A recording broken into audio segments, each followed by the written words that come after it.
I had a meeting and then I essentially got a call from Ryan. He was like, "Hey man, I'm going in with Adele in like a couple hours. I need you at the studio with me." That studio session would make history. There's every once in a while when you're doing a song, like you get like, you're like, oh, this is actually something special. It's only happened a small handful of times throughout my entire career, but I've been right every single one of those times. And that was one of them. Like, I was like, dude, this is gonna win Grammys. And the Grammy goes to 21 Adele! But getting where he is today wasn't easy. I had just about every horrible job on the face of the planet there was. This is what it's like writing a song with Adele. I'm Jerrod Bettis. I was the original drummer of the band One Republic. I've worked with Adele, Sabrina Carpenter, Lonely Island, Serena Ryder, and yeah, just making music. So how did you get into music? I started playing drums when I was 3. My dad was a drummer, played in local groups in Texas, and I guess it just kind of came natural to me. Moved to California when I was 19. I had known Ryan and a couple of the guys from Colorado, where we were all kind of from Colorado a little bit, and did the band. Knew nothing about songwriting or production or any of that stuff. All I knew is that you go to the studio, you set up microphones, you record the songs that you wrote in your bedroom, and that was how albums were made. And that was over 20 years ago. And now I've completely kind of switched from doing the musician and touring thing to now working in my studio and working with tons of artists. I love making music. I love working with people who are still excited about it, and just really trying to work with as many artists as possible, as many genres as possible, and kind of all over the place. That's amazing. So did you have any other jobs before becoming a full-time musician? I had just about every horrible job on the face of the planet there was. I mean, I've worked in restaurants. I was a busser. I worked in the kitchen. I've worked in retail. I've worked at malls. I've worked in construction. I was a laborer. I've worked in sales for commission. I mean, I've been all over the place. I did a little bit of graphic design stuff. I actually designed the first 2 album layouts for the first 2 One Republic records. But yeah, I've had every grunty Joe job there is, I think. Well, that's impressive. So you mentioned you're trying to work with as many artists as possible. What's an example of a collaboration with an artist where you were like, whoa, this is amazing?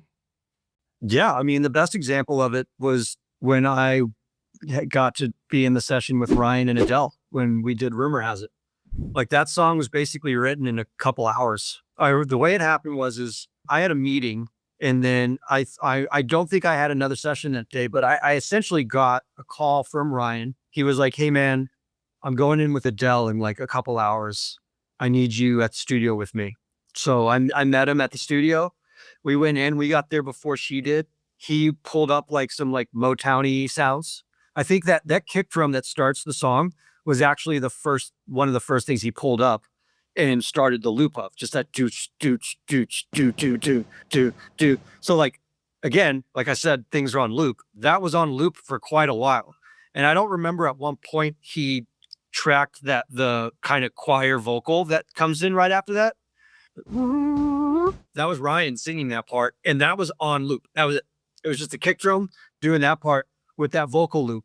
It was, a decent amount of time, maybe an hour or 2 of like kicking that around.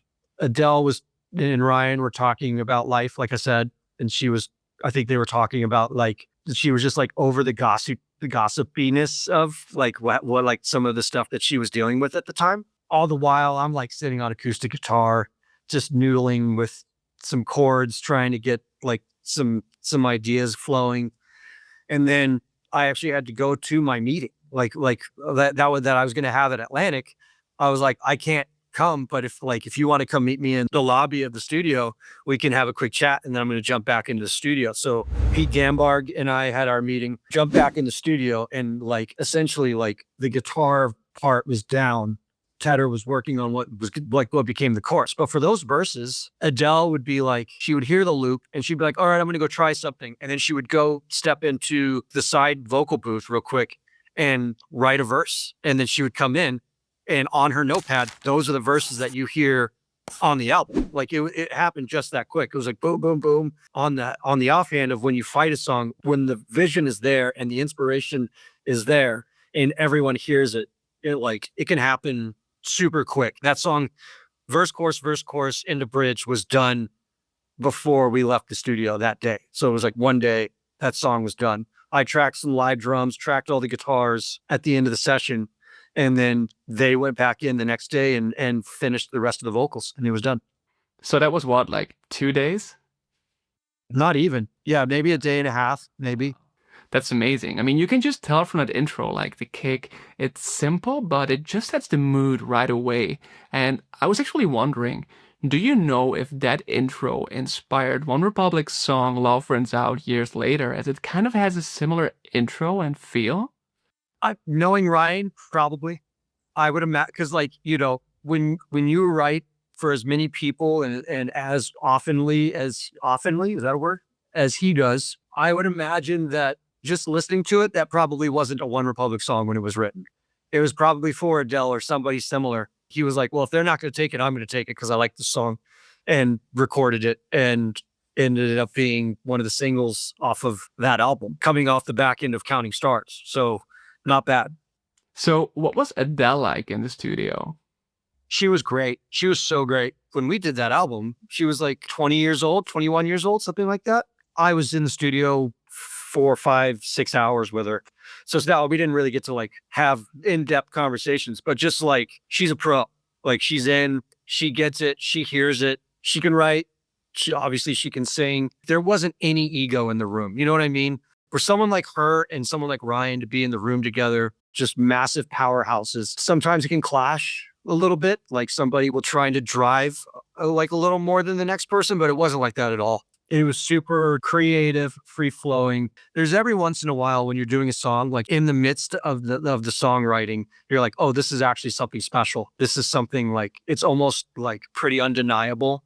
And I just get good feelings about it. It's only happened a small handful of times throughout my entire career, but I've been right every single one of those times. And that was one of them. I was just like, dude, this is going to win Grammys. Like this, like if the rest of the album sounds like this is going to win Grammys. Rolling in the Deep comes out, and then Fire to the Rain comes out. Someone Like You comes out, and then boom, Rumor Has It come out. Like history showed that I think it dominated the Grammys for that year and the year after that. So yeah, it was awesome. It was like super, super fortunate to have been called in and be able to take my small part in that song. It's wild to think that Rumour Has It came together in just 1.5 days, and it was awesome hearing the insider story from Jerrod, who was kind enough to share his story. Thank you, Jerrod, and thank you for watching today. If you liked this, please subscribe to the channel, and I'll see you next time.